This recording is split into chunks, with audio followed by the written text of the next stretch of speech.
예, 오늘 말씀은 찾아오신 하나님, 첫 번째 말씀드리겠습니다. 하나님이 우리를 찾아오십니다. 오늘이 대강절 첫 번째 주일이 됩니다. 대강절 영어로 애드벤트라고 합니다. 찾아온다는 겁니다. 우리에게 향하고 오고 있다는 겁니다. 그러기에 이 대강절은 하나님을 기다리는 절기가 됩니다. 두 가지로 기다립니다. 첫 번째는 아기 예수 그리스도를 우리가 기다리고 있습니다. 그것이 대강절이 됩니다. 또 한 가지 기다리는 것은 우리 주 예수 그리스도가 십자가에서 죽고 부활하셨습니다. 하늘로 승천하셨습니다. 그 주님이 다시 한번 우리를 찾아올 것을 기다리는 것, 그것이 대강절이 됩니다. 우리는 하나님을 기다리는 사람입니다. 그러나 하나님은 우리를 찾아오십니다. 그러게 대강절입니다. 기다리지만 찾아오신다는 말씀이 됩니다. 오늘 성경 본문에 예수님이 우리를 찾아오십니다. 뭐라고 성경이 말씀하냐면 천국이 가까이 왔다고 말씀합니다. 그러게 1절 말씀에 이렇게 말씀이 나옵니다. 그때에 세례 요한이 이르러 유대 광야에서 전파하여 가로되. 세례 요한이 유대 광야에 이르렀다고 말씀합니다. 우리가 많은 경우에 세례 요한을 오해하고 있습니다. 우리는 세례 요한을 광야의 사람이라고 합니다. 그러게 광야의 세례 요한 그렇게 표현하고 있습니다. 그러나 우리가 좀 더 성경을 자세히 본다면 세례 요한은 광야의 사람이 아닌 것을 우리들이 알 수가 있습니다. 제가 오늘 본문을 1절을 원문에 따라 번역한다면 세례 요한은 다른 장소에서 광야로 찾아온 사람이 됩니다. 다른 장소에 있었다는 겁니다. 근데 헬라어 원문을 보면 파라기노마이라는 단어를 썼습니다. 파라기노마이라는 것은 반대 장소에서 반대로 옮겨가는 겁니다. 그러니까 세례 요한은 원래 광야 사람이 아니라는 겁니다. 광야에서 반대되는 곳에 그가 있었다고 성경은 우리에게 암시하고 있습니다. 그걸 우리가 알 수 있습니다. 세례 요한의 아버지는 제사장 사가랴입니다. 세례 엄마는 엘리사벳은 레위 지파 사람인 것을 우리가 알 수 있습니다. 아론 출신이라는 겁니다. 그러게 그 집안은 제사장 가문입니다. 당시의 제사장은 사두개 사람들이 했습니다. 사두개 사람들은 귀족이었습니다. 돈이 많았습니다. 높은 신분을 가졌습니다. 사두개는 사독 출신들입니다. 사독은 솔로몬 때 제사장 하던 사람들이 됩니다. 그러니까 우리가 지금 이걸 짚어본다면 세례 요한은 제사장 가문 출신입니다. 광야 출신이 아니라는 것입니다. 그는 귀족입니다. 돈 많은 사람입니다. 높은 신분을 가졌다는 사람이라는 것입니다. 그러기에 세례 요한은 예루살렘에서 성전에서 제사를 감당해야 될 사람이라는 겁니다. 그런데 그가 광야로 찾아왔습니다. 무엇 때문에 광야를 찾아왔는가? 우리는 질문해 봐야 됩니다. 그 이유가 1절에 이렇게 또 숨겨져 있습니다. 그가 전파하고 있다고 성경은 말씀합니다. 전파라는 단어는 헬라어로는 케루소라는 단어를 썼습니다. 무엇을 전파했는가? 케루소라는 것은 사자, 전령, 엠베서더 그런 의미를 갖고 있습니다. 사자라는 것은 어떤 사람의 말을 전해주는 사람입니다. 전령이라는 것은 군대의 상관이 하급자에게 이런저런 말을 전하러 가면 전령이 되는 겁니다. 자신의 말을 하는 것이 아닙니다. 세례 요한이 지금 전파하고 있는데 그 전파의 내용은 누군가의 말을 듣고 그 말을 전해주고 있다고 성경은 우리에게 가르쳐주고 있습니다. 그가 지금 누군가의 뜻을 따르고 있다는 겁니다. 누군가의 말을 듣고 있다는 겁니다. 그가 바로 누군가? 예수 그리스도라는 겁니다. 세례 요한은 예수 그리스도를 만났습니다. 예수 그리스도를 만나서 그는 회개했습니다. 회개했기에 예루살렘에서 광야로 이사 간 겁니다. 예루살렘에서 광야로 이전한 것입니다. 세례 요한은 제사장이었을 것입니다. 그는 제사의 옷을 입고 있었을 것입니다. 그러나 그는 회개했습니다. 회개했기에 그는 약대털 옷을 입었습니다. 허리엔 가죽띠를 띄었다는 겁니다. 세례 요한은 제사장으로서 제사의 음식을 먹어야 했습니다. 그러나 그는 회개했습니다. 회개했기에 성경은 가르쳐주고 있습니다. 메뚜기와 석청을 먹었다고 그렇게 말씀하고 있습니다. 세례 요한은 회개한 사람이라는 겁니다. 그러게 그의 온 삶이 변해진 것을 성경이 우리에게 보여주고 있습니다. 회개라는 것은 적극적인 회개가 있습니다. 소극적인 회개가 있습니다. 회개를 히브리어로 보면 샤브라는 단어를 씁니다. 슈압이라는 단어를 씁니다. 돌아간다는 겁니다. 누구에게로 돌아가는가? 하나님께 돌아가는 것이 회개라는 것을 성경은 가르쳐 줍니다. 그러기에 적극적인 회개는 뭐고 소극적인 회개는 무엇인가? 소극적인 회개는 하나님, 내가 하나님께 돌아가겠습니다. 말로 하는 겁니다. 적극적인 회개는 하나님, 내가 당신에게 돌아가겠습니다. 그리고 정말로 돌아가는 겁니다. 세례 요한은 그렇게 돌아갔습니다. 그러기에 그는 예루살렘에서 광야로 갔고 옷을 벗어서 약자토로 옷을 입었고 음식을 바꿨다는 겁니다. 행동이 바뀌었다는 겁니다. 이것이 회개라는 것을 우리들이 알 수가 있습니다. 그러기에 제가 여러분에게 먼저 기본적으로 질문합니다. 우리가 어떤 회개를 하고 있는가입니다. 여러분 적극적인 회개를 하고 있습니까? 소극적인 회개를 하고 있습니까? 우리 오늘도 회개합니다. 여러분 스스로가 잘 아실 것입니다. 내가 어떤 회개를 하고 있는지. 그러나 성경 오늘 우리에게 가르쳐주고 있습니다. 무엇을 요구하고 있냐면 진정한 회개라는 것은 행동이 나타나는 회개입니다. 적극적인 회개라는 것을 분명히 가르쳐주고 있습니다. 그러기에 먼저 우리들이 이 질문에 스스로 답을 해봐야 된다는 말씀입니다. 그러기에 7절에 이렇게 말씀이 나옵니다. 요한이 많은 바리새인들과 사두개인들이 세례를 베푸는 대로 오는 것을 보고 이르되 독사의 자식들아 누가 너희를 가르쳐 임박한 진노를 피하라 하더냐. 세례 요한은 자신이 과거에 속했을지도 모르는 그 사두개파 사람들에게 독사의 새끼들이라고 말합니다. 하나님의 진노가 있다고 말합니다. 바리새인들에게도 그렇게 말하고 있다는 겁니다. 그러면 사두개 사람들이, 제사장들이, 바리새인들이 회개를 안 했는가? 그렇지 않습니다. 그들은 누구보다도 열심히 회개한 사람들이 됩니다. 제사장들은 제사를 드리러 올라가기 전에 물로 몸을 씻었습니다. 유대인들은 물로 몸을 씻는 것이 회개입니다. 제가 예루살렘에 한번 가봤을 때 그 쿰란의 공동체를 갔습니다. 사막에 물 하나 나오는 데가 없습니다. 근데 그 사막 한가운데 커다란 목욕탕을 지었습니다. 그들이 왜 목욕탕을 지었을까? 다른 것이 아닙니다. 매일 몸을 씻는 겁니다. 회개하는 겁니다. 사두개 사람들 회개했습니다. 그러기에 그들을 제가 좀 전에 사두개라고 할 때 사킴이라는 의미를 갖고 있습니다. 사이킴이라는 건 의로운 자라는 겁니다. 그들은 회개하고 의롭게 살았다는 말씀이 됩니다. 죄 짓지 않으려고 부단히 노력한 사람이 사두개 사람이라는 말씀이 됩니다. 그러나 그들은 제가 좀 전에 말씀드린 것처럼 귀족이었습니다. 돈이 있었습니다. 높은 신분을 가졌습니다. 그러기에 로마 정부와 결탁을 했습니다. 자신의 재산과 자신의 위치가 빼앗길 걸 두려워했다는 겁니다. 세상과 타협했습니다. 사두개 사람은 돈 앞에 비정했습니다. 무정했습니다. 그러기에 당시의 기록을 보면 사두개 사람들이 얼마나 비정했다는 것을 우리들이 알 수가 있습니다. 그럼 바리새인 사람들은 누구인가? 그들은 평민 출신이었습니다. 그리고 종교 지도자들이 된 사람들입니다. 그들은 이스라엘 백성의 성경을 가르쳤습니다. 그들은 진지했습니다. 신실했습니다. 자비했습니다. 구제했습니다. 금식했습니다. 부정한 것을 보지도 않았습니다. 먹지도 않았습니다. 마시지도 않았습니다. 그들은 정말로 회개하며 산 사람들이 됩니다. 그런데 그들에게 약점이 있었습니다. 매우 교만했다는 겁니다. 이방인들은 사람 취급하지 않았습니다. 세상의 나라들은 하나님의 나라가 아니라고 경멸했습니다. 조롱했습니다. 같은 동족 이스라엘 백성이라고 할지라도 죄인이 있었습니다. 세리가 있었고 창기가 있었습니다. 용서하지 않았습니다. 그들을 심판했다는 겁니다. 이것이 바리새인인 것을 우리들이 알 수가 있습니다. 세상과 타협하지 않았다는 겁니다. 그러나 세상을 조롱하고 멸시했다는 말씀이 됩니다. 그런데 주님은 말씀하십니다. 이러한 바리새인들과 이러한 사두개인들을 외식하는 자라고 말씀합니다. 독사의 새끼들이라고 분명히 말씀합니다. 거짓이 있다는 겁니다. 잘못된 것이 있다는 겁니다. 그러기에 우리들이 이걸 어떻게 해석해야 되는가 합니다. 제가 이소부화 하나를 말씀드리겠습니다. 어떤 여우 한 마리가 포도가 먹고 싶었습니다. 그래서 포도밭에 몰래 숨어들었습니다. 포도가 있습니다. 높은 곳에 포도가 달려 있었습니다. 여우가 펄쩍펄쩍 뛰었습니다. 포도를 먹으려고 뛰었습니다. 아무리 뛰어도 포도를 먹지 못했습니다. 하루 종일 뛰다가 지쳤습니다. 그러면서 돌아서면서 하는 말이 저 포도는 씌어서 먹을 수가 없어. 저 포도는 씌어서 먹을 수가 없어. 그렇게 말하고 돌아섭니다. 근데 이게 속편이 나왔습니다. 속편이 나왔는데 이 포도를 따먹으려는 그 여우가 펄쩍펄쩍 뛰다가 정말로 뛰다가 어떻게 하다 보니까 포도나무에 올라갔습니다. 그 옆에 있던 동료 여우들이 칭찬합니다. 야, 너 좋겠다. 포도 먹게 돼서 좋겠다. 부러워합니다. 높은 포도에 올라갔습니다. 밑에 많은 동료 여우들이 보입니다. 포도를 따먹었습니다. 포도가 너무나 쉬웠습니다. 떫었습니다. 삼키질 못하겠습니다. 그러나 많은 사람들이, 많은 동료들이 밑에서 내려다보니까 웃었습니다. 그리고 위에서 한마디 합니다. 야, 포도가 정말로 달다.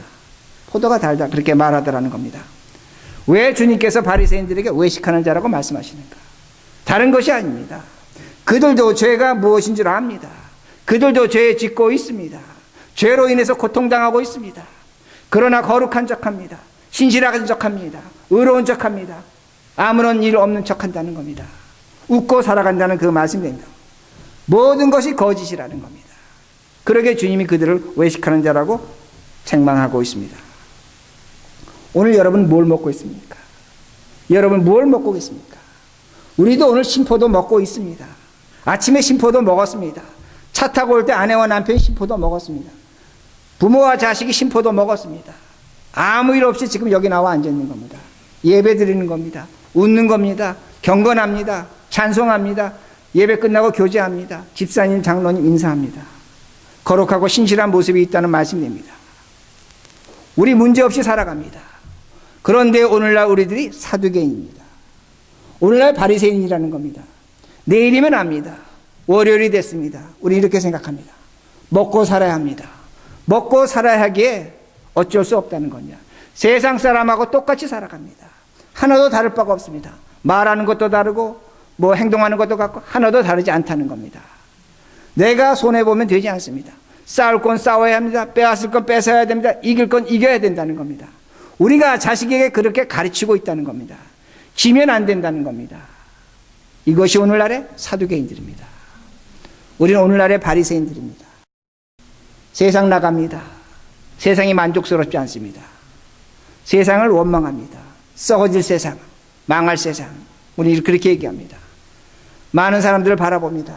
내 마음에 들지 않습니다. 저 썩어질 죄인들, 하나님의 벌받을 죄인들, 저 불쌍한 영혼들을 구원해 주소서. 우리는 그렇게 기도하고 있다는 겁니다. 나는 잘났다는 겁니다. 나는 훌륭하다는 겁니다. 나는 너보다 의롭다는 겁니다.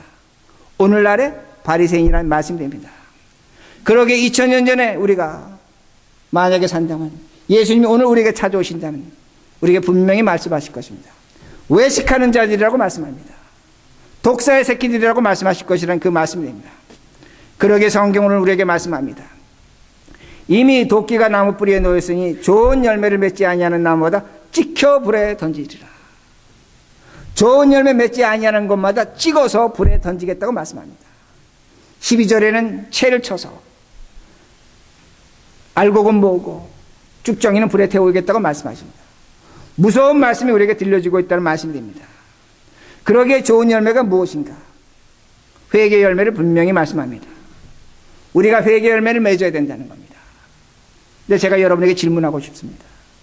우리들이 회개 열매를 맺을 수 있는가입니다. 내가 회개할 수 있는가입니다. 여러분이 회개 열매 맺을 수 있습니까? 사두인과 바리새인들의 회개 열매를 맺을 수 있는가입니다. 맺지 못합니다. 여기서 우리의 회개에 착각이 있다는 겁니다. 여기서 우리가 회개를 오해하고 있다는 말씀이 됩니다. 제가 글을 하나 보니까 우리들이 이런 글이 있습니다. 우리들이 계란을 먹습니다. 달걀을 먹습니다. 양계장에서 부화시킨 겁니다. 양계장에서 나온 닭들이 됩니다. 알들이 됩니다. 근데 이 양계장은 암탉이 알을 낳습니다. 그렇죠? 지극히 당연합니다. 암탉이 알을 낳습니다. 또 수탉 없이 알을 낳습니다. 이걸 무정란이라고 합니다. 이 계란은, 이 알은 부화가 되지 못합니다. 병아리를 만들어내지 못합니다. 근데 시골 마당에 키우는 닭들이 있습니다. 암탉과 수탉이 있습니다. 알을 만들어냅니다. 그 알은 열매를 얻습니다. 알에서 병아리가 된다는 겁니다. 제가 지금 여러분에게 뭘 말씀드리냐면 우리가 회개합니다. 회개하는데 예수 그리스도가 없이 회개 열매를 맺지 못한다는 겁니다. 다시 말씀드립니다. 예수 그리스도 없이 회개 열매를 맺지 못한다는 겁니다. 그럼 여러분들은 저에게 이렇게 반박하실 수가 있습니다. 아니 무슨 말씀하십니까? 나는 회개 기도할 때마다 예수님의 이름으로 기도했습니다. 예수님께 회개 간구했다는 겁니다. 예수님에게 내 회개를 요구했다는 그 말씀을 여러분 하실 수 있다는 말씀입니다. 그러나 그렇지 않습니다. 오늘날 우리의 회개는 예수 없는 회개라는 겁니다. 그러게 11절에 5절과 6절에 이렇게 말씀합니다. 5절과 6절을 보면 많은 사람들이 그 세례요한에게 세례를 받으러 왔습니다. 그리고 죄를 고백하고 물로 세례를 받았습니다. 근데 세례요한이 이렇게 얘기합니다. 11절입니다. 중요합니다. 제가 읽습니다. 나는 너희로 회개케 하기 위하여 물로 세례를 주거니와 내 뒤에 오시는 이는 나보다 능력이 많으시니 나는 그의 신을 들기도 감당치 못하겠노라. 그는 성령과 불로 너희에게 세례를 주실 것이요. 우리에게 세례를 주시는데, 우리의 죄를 씻어 주시는데 성령과 불로 세례를 주실 것이라고 그렇게 말씀합니다. 자, 여기서 우리가 세례라는 단어를 썼기 때문에 아마 교회에서 세례 받는 거로 이렇게 이해하십니다. 근데 그렇지 않습니다. 유대인들은 세례라는 것이 물로 씻는 겁니다. 죄를 씻는 겁니다. 그러니까 회개라고 우리가 이 번역을 해도 무방하다는 그 말씀이 됩니다. 주님께서 말씀하십니다. 너희들이 정말로 회개하기를 원하냐? 물로 하면 안 된다는 겁니다. 불과 성령으로 회개해야 된다고 그렇게 말씀하십니다. 제가 이 말씀을 하면 어떤 분들은 불과 성령이구나. 그럼 우리가 회개할 때마다 뜨거운 성령 체험해야 되고 어떤 성령의 역사를 경험하는 것이 회개의 어떤 그 증거인가 그렇게 생각하십니다. 그렇지 않습니다. 여러분 오늘 교회 오실 때 세수하고 오셨습니다. 근데 내일도 세수합니다. 왜 세수할까요? 얼굴이 더럽다는 겁니다. 매일매일 세수해야 된다는 겁니다. 그러게 물로 세수하는 겁니다. 인간은 죄인이라는 것을 우리들이 알 수 있습니다. 물로 우리를 깨끗하게 하지 못합니다. 물로 우리를 씻을 수 없다는 겁니다. 그러게 세례 요한은 말하는데 불과 성령으로만 우리의 죄를 씻을 수 있다는 겁니다. 그 불과 성령이 무엇인가입니다. 오늘 성경이 가르치는 불과 성령은 이 세상에 존재하지 않는 겁니다. 하나님이 우리에게 주시는 겁니다. 은혜적인 성격을 갖고 있다는 겁니다. 그러기에 진정한 회개는 무엇이요? 하나님으로부터 나온다는 겁니다. 성령의 역사라는 겁니다. 내가 하는 것이 회개가 아니라는 그 말씀이 됩니다. 우리가 오늘도 바리새인, 사두개인처럼 살아가고 있습니다. 우리는 오늘도 죄를 이기지 못합니다. 회개했습니다. 내일도 죄 짓습니다. 매일매일 죄 짓습니다. 그러나 불과 성령이라는 겁니다. 오늘 내가 죄 짓고 넘어진 그 자리에 하나님이 함께 하신다는 겁니다. 이게 불이라는 겁니다. 그 불이 찾아와서 내가 죄 짓고 넘어져서 제대로 회개하지 못하지만 그 성령이, 그 하나님의 불이 우리의 죄를 용서하십니다. 그 성령이 탄식하며 기도하고 계신다는 겁니다. 이걸 성경이 우리에게 가르쳐주고 있는 겁니다. 내가 회개 기도해서 회개하는 것이 아니라 우리 하나님이 이미 내 죄 지은 것을 아파하며 괴로워하며 용서하시며 성령께서 우리를 인도하고 있다는 겁니다. 그러기에 불과 성령이라는 겁니다. 내가 잘나서 내가 힘이 있어서 내 의지로 회개하는 것이 아니라는 것을 성경은 가르쳐줍니다. 그러기에 불과 성령이라는 겁니다. LA에서 있던 실화입니다. 어떤 평범한 집에 그 가정이 있었습니다. 남편이 벼랑간 돌아가셨습니다. 그 아내가 홀로 딸을 하나 키웠는데 이 딸이 사고뭉치였습니다. 집을 나갔습니다. 집을 나간 건 좋았는데 집을 나간 다음에 어느 도시에서 창녀가 됐다는 이야기를 엄마가 듣게 됩니다. 너무나 엄마가 마음이 아프니까 친구에게 물었습니다. 내 딸이 어딨냐? 그러니까 어느 도시에 있다고 가르쳐 줍니다. 그러니까 이 엄마가 그 도시 갔습니다. 딸을 찾으려면 전단지를 붙여야 됩니다. 근데 전단지에 딸의 사진을 붙이지 않았습니다. 자신의 사진을 붙였습니다. 그 사진을 붙였습니다. 자, 여러분 생각해 보시기 바랍니다. 그 타운에 사는 사람은 그 딸의 얼굴을 알 것입니다. 그러나 그 엄마의 얼굴은 모릅니다. 오로지 엄마의 얼굴 아는 사람은 그 딸 하나입니다. 이틀 만에 그 딸이 엄마에게 돌아왔다고 합니다.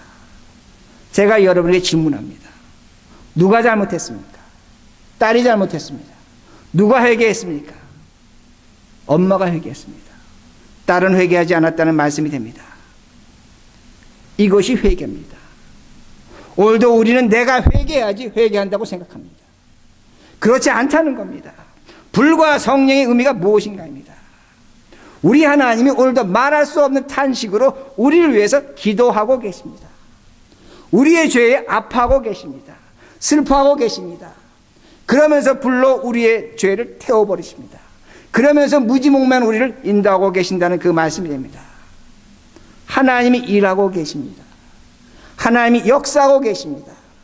왜 예수 그리스도가 십자가에 죽으셨습니까? 여러분을 죄인 만들려고 십자가에 죽으셨습니까? 아닙니다. 우리를 의롭게 하시려고 십자가에 죽으셨습니다. 왜 예수가 십자가에 죽으셨습니까? 여러분에게 벌 주시려고 십자가에 죽으셨습니까? 우리에게 상 주시려고 십자가에 죽으셨다는 말씀이 됩니다. 회개의 자리에 들어가면 하나님의 은혜가 있는 겁니다. 성령의 역사가 나타난다는 말씀이 됩니다. 오늘 우리는 이걸 모르고 있습니다. 그러기에 회개가 나에게 달린 겁니다. 내가 잘나서 회개하면 의로운 사람인 것 같습니다. 오늘도 죄에 끌려가서 회개하지 못하고 사는 나 자신을 스스로 원망하고 있습니다. 여러분이 그런 여러분이 아니라는 겁니다.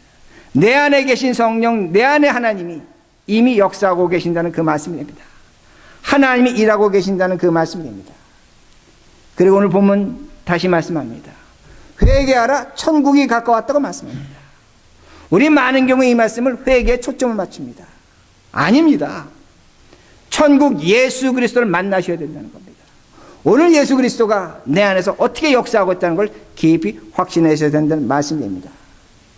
예수를 만나지 못하는 회개가 정말로 의미가 없다는 겁니다. 세상도 적극적인 회개를 합니다. 잘못한 사람이 있습니다. 회심을 합니다. 난 두 번 다시 그렇게 살지 않겠다. 그리고 그는 행동으로도 그렇게 삽니다. 적극적으로 세상도 그렇게 산다는 겁니다. 세상과 우리의 차이가 무엇인가입니다. 나의 회개, 예수가 하고 있다는 겁니다. 예수 그리스도가 이루어가고 있다는 그 역사가 있다는 겁니다. 그러게 그 주님은 오늘 우리 삶 속에 깊이 찾아와 계신다는 말씀입니다. 하나님이 우리를 찾아오셨습니다. 여러분이 하나님 찾아가지 않았습니다. 그러기에 우리가 대강절을 지키고 있다는 말씀입니다. 우리 모두 한국 사람입니다. 한국 음식 먹고 한국 문화와 한국의 것에 아주 익숙해져 있습니다. 저는 때로 그런 생각합니다. 왜 내가 예수를 믿었는가? 여러분 예수 왜 믿었습니까? 예수는 수천 마일 떨어진 저 유대 땅에 2000년에 태어난 한 사람입니다. 유대교에서 나온 종교입니다. 왜 우리가 예수를 믿어야 됩니까? 우린 불교 믿어야 됩니다. 유교 믿어야 됩니다. 어쩌면 단군이 우리 조상일지도 모릅니다. 그런데 오늘 우리는 하나님을 아버지라고 하고 있습니다. 오늘도 주일날 나와서 예배 드리고 있습니다. 여러분 무엇 때문에 이 자리에 나와 있는가 합니다. 무엇이 여러분을 이끌었는가 합니다. 여러분의 힘입니까? 아닙니다. 성경은 말씀합니다. 하나님이 우리를 찾아오셨다는 말씀이 됩니다. 예수 그리스도가 우리에게 은혜로 찾아오셨습니다. 이것이 놀라운 사실입니다. 이것만 있는 것이 아닙니다. 오늘도 내 슬픔, 내 아픔, 내 고통, 내 삶의 모든 구석에 우리 하나님이 계십니다. 우린 다만 그것을 보지 못하고 있습니다. 모르고 있습니다. 무시하고 있습니다. 눈 감고 있다는 겁니다. 불과 성령으로 찾아오신 하나님입니다. 잊지 마시라는 말씀입니다. 말씀을 마칩니다. 인생을 홀로 산다고 생각하십니까? 그렇지 않습니다. 인간은 홀로 살지 못합니다. 누군가 나와 함께 삽니다. 그러나 더 중요한 것은 하나님이 우리와 함께 하십니다. 이것이 우리에게 주어진 복이요, 영광이요, 능력이라는 걸 잊지 마시라는 겁니다. 우리는 바리새인 같을지도 모릅니다. 사두개인 같을지도 모릅니다. 나약한 인간입니다. 그러나 그 사두개인 출신 세례 요한 주님을 만나서 주님이 오시는 길을 준비했습니다. 광야에서 외쳤습니다. 찾아오신 하나님을 만났다는 겁니다. 그리고 여러분들도 마찬가지입니다. 그 예수 만나시고 예수의 오시는 길을 준비하시기 바랍니다. 이것이 우리에게 주어진 대강절이 됩니다. 우리에게 찾아오신 하나님을 만나시는 우리 모두가 되기를 간절히 바랍니다.